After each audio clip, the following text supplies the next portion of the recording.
Hello everyone, welcome back to your channel the economics hub. Students, आज हम discuss करेंगे chapter 4 का part 4, जिसमें आज हम एक नए मेथड के बारे में डिस्कस करने वाले हैं कि किस तरीके से एक नया मेथड यूज़ करके हम नेशनल इनकम को कैलकुलेट कर सकते हैं। अब तक हमने ये सीख लिया है कि हम वैल्यू एडेड मेथड को यूज़ करके किस तरीके से नेशनल इनकम को कैलकुलेट कर सकते हैं। तो जब भी इस चैप्टर की जो फर्स्ट वीडियो थी तब मैंने बताया था कि हमारी जो नेशनल इनकम होती है उसको कैलकुलेट करने के लिए हम 3 मेथड्स का यूज़ करते हैं, जिसमें से हम फर्स्ट मेथड अब डिस्कस कर चुके हैं। सो आइए आज हम स्टार्ट करेंगे हमारा second method, that is income method of calculating national income. It means आज हम इनकम मेथड के बारे में पढ़ने वाले हैं कि किस तरीके से हम इनकम मेथड को यूज़ कर सकते हैं। जो हमारा इनकम मेथड है उसको हम डिस्ट्रीब्यूटेड शेयर मेथड के नाम से भी जानते हैं और फैक्टर पेमेंट मेथड के नाम से भी जानते हैं।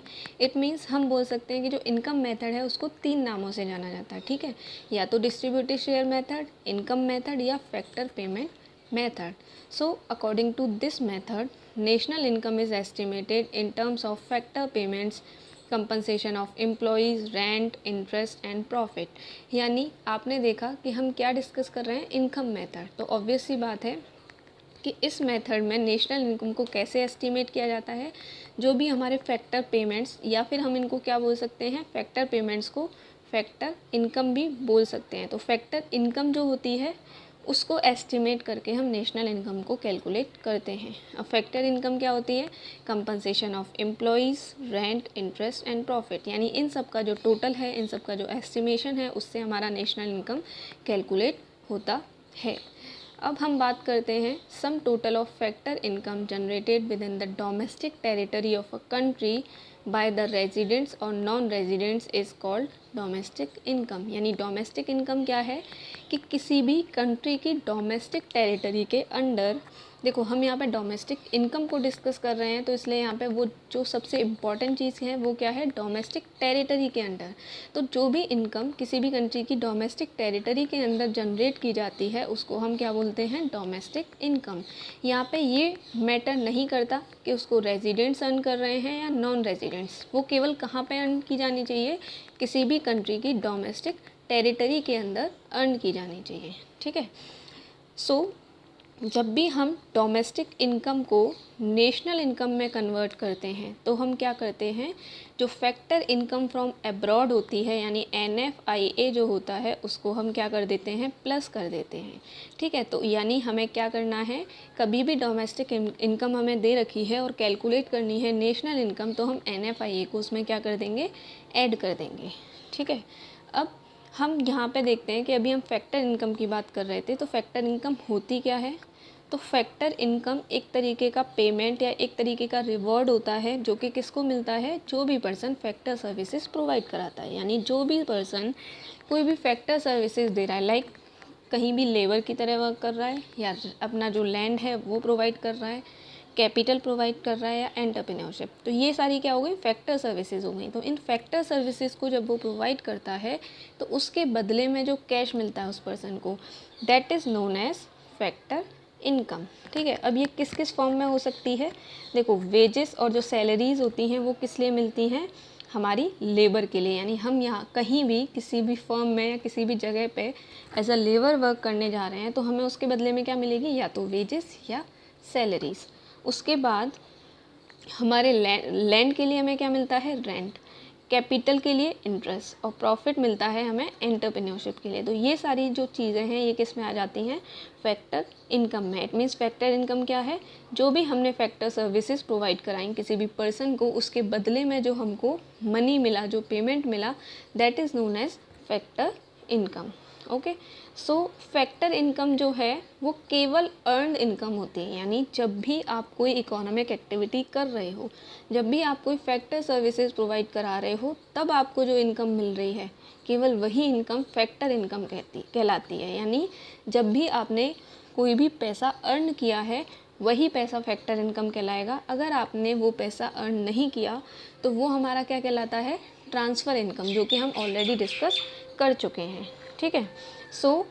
फैक्टर इनकम में जो भी अनअर्न्ड इनकम होती है, यानी जो इनकम अर्न नहीं की जाती, उसको हम इंक्लूड नहीं करते हैं। जैसे कि फॉर एग्ज़ाम्पल एक कोई भी सीनियर सिटीज़न है, उसको ओल्ड एज पेंशन मिल रही है। क्यों मिल रही है? क्योंकि वो सीनियर सिटीज़न है, यानी उसने इस ओल्ड एज पेंशन के बदले में कोई वर्क नहीं किया है, कोई भी फैक्टर सर्विसेज नहीं प्रोवाइड कराई हैं, तो इसलिए ये क्या है, अनअर्न्ड इनकम है। और ये किसके अंडर आ जाएगी? ट्रांसफ़र पेमेंट के अंडर या ट्रांसफ़र इनकम के अंडर आ जाएगी, फैक्टर इनकम के अंडर नहीं आएगी। तो इसलिए ये यही चीज़ बोल रखी है कि ये सारी जो रिसिट्स होती हैं जो कि आपको बिना किसी काम के बदले में मिलती हैं, वो ट्रांसफ़र रिसिट्स या ट्रांसफ़र पेमेंट्स कहलाते हैं, वो फैक्टर इनकम नहीं कहलाते हैं। ठीक है। और हमें पता है कि जब भी हम नेशनल इनकम को कैलकुलेट करते हैं तो हम ट्रांसफ़र पेमेंट को ऐड नहीं करते हैं, ओनली फैक्टर इनकम को ही ऐड करते हैं। ठीक है। अब देखो, हमने जो फैक्टर इनकम्स पढ़ी उनके क्या क्या टाइप्स होते हैं, यानी फैक्टर इनकम्स जो हैं वो कुछ टाइप्स में डिवाइड होती हैं, तो अब हम वो डिस्कस करने वाले हैं। तो सबसे पहला टाइप है हमारा compensation of employees. Compensation of employees का मतलब क्या है? जो भी पेमेंट किसी भी एम्प्लॉय को अपने एम्प्लॉयर से मिलता है, that is known as compensation of employees. अब जो कंपनसेशन ऑफ एम्प्लॉयज़ है उसको फर्दर कई पार्ट्स में डिवाइड किया जाता है। लाइक फर्स्ट है wages and salaries in cash, यानी जब भी किसी भी एम्प्लॉय को अपने एम्प्लॉयर से कैश के फॉर्म में वेजेस और सैलरीज मिलती हैं, तो वो हमारी किसके अंडर आ जाती हैं? Wages and salaries in cash. बहुत सिंपल सी चीज़ है ये। ठीक है। उसके बाद सेकंड है पेमेंट इन काइंड। हमने कई बार देखा है कि हमें, यानी कोई भी जो एम्प्लॉय है जो काम कर रहा है, उसको हमेशा केवल सैलरी या केवल वेजेस ही नहीं मिलते, कुछ और फैसिलिटीज़ भी मिलती हैं। लाइक क्या है, हम नॉर्मली बोलते हैं कि हमें कंपनी की तरफ से रहने की और खाने की व्यवस्था मिल रही है, यानी हमें रेंट फ्री अकोमोडेशन मिल रहा है या हमें मेस फैसिलिटी मिल रही है। तो ये भी क्या हो गया, एक तरीके का पेमेंट हो गया, लेकिन ये किस में हो गया? पेमेंट इन काइंड हो गया। तो ये भी हमारा क्या आ जाता है? कंपनसेशन ऑफ एम्प्लॉयज़ के अंडर आता है, यानी इसको भी हम एक तरीके से फैक्टर इनकम की कैटेगरी में रखते हैं। उसके बाद है employers contribution to social security, यानी जो एम्प्लॉयर्स होते हैं वो हमारी इनकम का कुछ हिस्सा जो है प्रोविडेंट फंड के फॉर्म में हर महीने कुछ ना कुछ हिस्सा काट के रखते हैं। ठीक है, यानी पीएफ की फॉर्म में। तो वो जो पीएफ है उसको भी हम कंपनसेशन ऑफ एम्प्लॉयज़ में ऐड करते हैं, यानी वो भी हमारे लिए क्या है? एक इनकम का तरीका है। उसके बाद फोर्थ है पेंशन और रिटायरमेंट, यानी किसी भी पर्सन को रिटायरमेंट के टाइम पे जो भी मनी मिलता है, जो भी पैसा मिलता है पेंशन की फॉर्म में, वो भी किस में आ जाता है?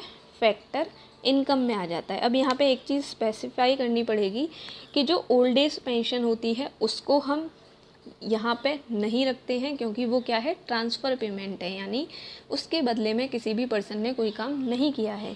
लेकिन रिटायरमेंट पे जो पेंशन मिली है, यानी आपने पहले वहाँ पे जॉब करी है, आपने वर्क किया है, उसके बदले में जो पेंशन मिली है वो आपकी आ जाती है फैक्टर इनकम के अंडर। तो ये सारी चीज़ें थी जो कि कंपनसेशन ऑफ एम्प्लॉयज़ के अंदर आ गई। अब सेकेंड जो टाइप है फैक्टर इनकम का, वो है ऑपरेटिंग सरप्लस। ऑपरेटिंग सरप्लस क्या है? It refers to income from property and entrepreneurship, यानी आपके पास कोई प्रॉपर्टी है, कोई लैंड है, या कोई भी आपकी जो एंटरप्रेन्योरियल सर्विसेज हैं उनके बदले में आपको जो मनी मिलता है, जो इनकम मिलती है, that comes under operating surplus. अब जो ये ऑपरेटिंग सरप्लस है वो 3 पार्ट्स में डिवाइडेड है, रेंट, इंटरेस्ट एंड प्रॉफिट, यानी आपको किसी भी सर्विसेज को देने के बाद रेंट मिलता है, इंटरेस्ट मिलता है या प्रॉफिट मिलता है, तो वो किसके अंडर आ जाएगा? ऑपरेटिंग सरप्लस के अंदर आ जाएगा। अब एक चीज़ ध्यान रखने वाली है कि ये जो प्रॉफिट है वो फर्दर कुछ पार्ट्स में डिवाइडेड है, जिसमें पहला पार्ट है हमारा डिविडेंड। अब हम ऑब्वियसली क्या हैं, कॉमर्स के स्टूडेंट्स हैं, तो हमको बहुत अच्छे से पता है कि डिविडेंड किसको प्रोवाइड होता है? जो भी हमारे शेयर होल्डर्स होते हैं, यानी हमारी कंपनी के जो शेयर होल्डर्स होते हैं उनको डिविडेंड मिलता है। और डिविडेंड मिलता किससे है? कंपनी के प्रॉफिट से। तो प्रॉफिट का वो पार्ट जो कि किसको दिया जाता है? शेयर होल्डर्स को दिया जाता है, शेयर होल्डर्स के बीच में डिस्ट्रीब्यूट किया जाता है, that is known as dividend. तो ये प्रॉफिट का एक पार्ट है। उसके बाद सेकंड है कॉरपोरेट या कॉरपोरेशन प्रॉफिट टैक्स। हम सबको पता है कि जो हमारी गवर्नमेंट होती है वो हमसे किसी न किसी फॉर्म में टैक्स लेती है, ठीक है, वो उसकी एक इनकम का एक तरीका है। तो कोई भी फर्म जब भी कोई प्रॉफिट अर्न करती है तो उस प्रॉफिट का कुछ पार्ट प्रॉफिट टैक्स की फॉर्म में गवर्नमेंट को पे करती है, एंड उस जो पेमेंट उसने किया है उस पेमेंट को हम बोलते हैं कॉरपोरेशन प्रॉफिट टैक्स। तो ये भी क्या है, हमारा प्रॉफिट का ही एक पार्ट हो गया। उसके बाद थर्ड है अनडिस्ट्रीब्यूटेड प्रॉफिट, यानी जब फर्म अपने प्रॉफिट में से जितनी भी उसको फॉर्मेलिटीज़ करनी होती हैं वो सब, मतलब जिसको भी जितना देना होता है वो सब देने के बाद जो लास्ट में प्रॉफिट बचता है वो उसका कहलाता है अनडिस्ट्रीब्यूटेड प्रॉफिट। और उसको फर्म क्या करती है, अपने पास सेव करके रखती है ताकि फ्यूचर में कोई भी नीड हो पैसे की तो वो उसको यूज़ कर सके। तो that is known as undistributed profit. तो ये जो तीनों थे, डिविडेंड हो गया, कॉरपोरेशन प्रॉफिट हो गया और अनडिस्ट्रीब्यूटेड प्रॉफिट हो गया, ये तीनों किसके पार्ट हैं, ये तीनों हैं हमारे प्रॉफिट के पार्ट। और ये प्रॉफिट और ये जो इंटरेस्ट है, ऑपरेटिंग सरप्लस है, ये सब किसके पार्ट हैं, ये हैं फैक्टर इनकम के पार्ट। तो यहाँ पे हमने ये सब डिस्कस कर लिया कि फैक्टर इनकम कैसे डिवाइडेड है, यानी कंपनसेशन ऑफ एम्प्लॉयज़ आता है उसके अंडर, और ऑपरेटिंग सरप्लस आता है। ऑपरेटिंग सरप्लस के अंडर हमारे क्या आ जाते हैं, रेंट, इंटरेस्ट एंड प्रॉफिट। उसके बाद प्रॉफिट को भी फर्दर डिवाइड किया जाता है। तो ये सारी चीज़ें हमने डिस्कस कर ली। अब लास्ट में एक और इनकम का तरीका होता है, that is known as mixed income, यानी इनकम का एक और टाइप है जिसको हम मिक्स्ड इनकम बोलते हैं। अब ये मिक्स्ड इनकम क्या होती है, देखो, एक ऐसी इनकम जो कि हमें कई तरीक़ों से मिलके मिल रही है। जैसे कि मैं मतलब मान लो मैं अकेली हूँ, मैं क्या कर रही हूँ, अपना लैंड भी दे रही हूँ रेंट पे, और अपनी एंटरप्रेन्योरल सर्विसेज भी दे रही हूँ, अपना लेबर भी दे रही हूँ, यानी मैं अकेली बहुत सारी फैक्टर सर्विसेज दे रही हूँ। तो उन फैक्टर सर्विसेज के बाद जो मुझे मनी मिलता है वो क्या हो गई, मेरी मिक्स्ड इनकम हो गई, ठीक है। तो यही चीज़ है ये, it refers to the income of the self employed persons using their own labour, land, capital and entrepreneurship in their household enterprises. यानी मिक्स्ड इनकम मेनली होती किनको है, जो सेल्फ एम्प्लॉयड पर्सन होते हैं। यानी मान लो कोई पर्सन है बिजनेसमैन को सेल्फ एम्प्लॉयड बोला जाता है क्योंकि वो किसी और के अंडर वर्क नहीं करता है। तो बिजनेसमैन क्या कर रहा है, अपनी लेबर को भी यूज़ कर रहा है, यानी अपने आप को एज अ लेबर वहाँ पे वर्क भी दे रहा है, उसके अलावा अपनी लैंड भी यूज़ कर रहा है, अपना मनी लगा रहा है, इट मीन्स कैपिटल भी यूज़ कर रहा है, और अपनी एंटरप्रेन्योरल सर्विसेज भी दे रहा है। तो ये सब करने के बाद उसको जो एक इनकम मिलती है मिक्सचर की फॉर्म में, जो कि क्या होगी, उसने अपनी लेबर दी उसकी फॉर्म में, उसको वेजेस भी मिलेगा, लैंड के बदले उसका रेंट आएगा, ठीक है, कैपिटल के बदले इंटरेस्ट, और एंटरप्रेन्योरल सर्विसेज के बदले प्रॉफिट। तो ये जो एक मिक्सचर है इनकम का, that is known as mixed income. यानी किसी भी पर्सन को जब एक से ज़्यादा तरीक़ों से इनकम होती है, that is known as mixed income. और ये भी जब भी हम इनकम मेथड कैलकुलेट करते हैं तो उसमें यूज़ होता है। तो अब हमने यहाँ पे डिस्कस कर लिया कि कितने टाइप्स की इनकम हैं जो कि हमें इनकम मेथड से नेशनल इनकम को कैलकुलेट करते टाइम यूज़ करनी है। सो as noted earlier, sum total of factor income generated within the domestic territory of a country is called NDPFC। यानी ये चीज़ हम ऑलरेडी डिस्कस कर चुके हैं कि जो भी फैक्टर इनकम किसी भी एक कंट्री की डोमेस्टिक टेरिटरी के अंदर जनरेट की जाती है उसको हम क्या बोलते हैं, NDPFC, यानी net domestic product at factor cost, या फिर डोमेस्टिक इनकम, यानी दोनों एक ही बात है। तो ये कहलाती है हमारी डोमेस्टिक इनकम। अब जब हम डोमेस्टिक इनकम को यानी NDPFC से क्या निकालना चाहते हैं, नेशनल इनकम निकालना चाहते हैं, जिसको कि हम क्या बोलते हैं, NNPFC, यानी net national product at factor cost. तो जब भी हम ये निकालना चाहते हैं तो हमको क्या करना पड़ता है, जो हमारा NFI है यानी net factor income from abroad, उसको प्लस करना होता है। तो सिंपल सी बात है, NNPFC निकालने के लिए हमें क्या करना है, NDPFC प्लस NFIA।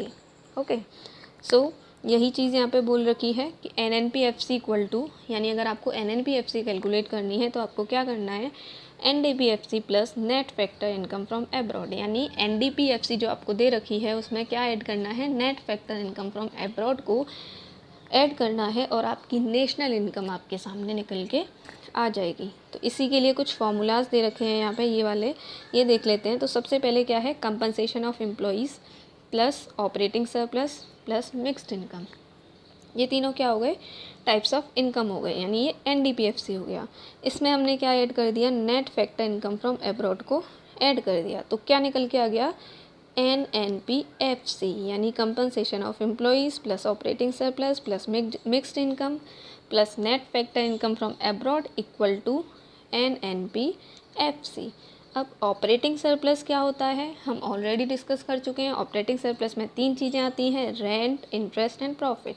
प्रॉफिट भी फर्दर डिवाइडेड होता है किसमें, डिविडेंड में, कॉरपोरेशन टैक्स में और अनडिस्ट्रीब्यूटेड प्रॉफिट में। तो इस तरीके से हम जब भी नेशनल इनकम से इनकम मेथड से नेशनल इनकम कैलकुलेट करेंगे तो हमको इस तरीके की इनकम्स को ऐड करने की ज़रूरत होगी। तो ये जो हमारा आज का लेक्चर है वो यहाँ पे कंप्लीट होता है। आई होप आपको मेरी जो एक्सप्लेनेशन है वो समझ आई हो, एंड आपको अगर वीडियो अच्छी लगी हो तो प्लीज़ वीडियो को शेयर कीजिएगा, चैनल को सब्सक्राइब कीजिएगा एंड वीडियो को लाइक कीजिएगा, ताकि जब भी मैं नेक्स्ट टाइम वीडियो लेके आऊँ तो मुझे और ज़्यादा खुशी हो। So that's all for today. Thank you, have a nice day and मिलते हैं अगली वीडियो में। Till then keep learning, keep growing. Thank you, bye bye.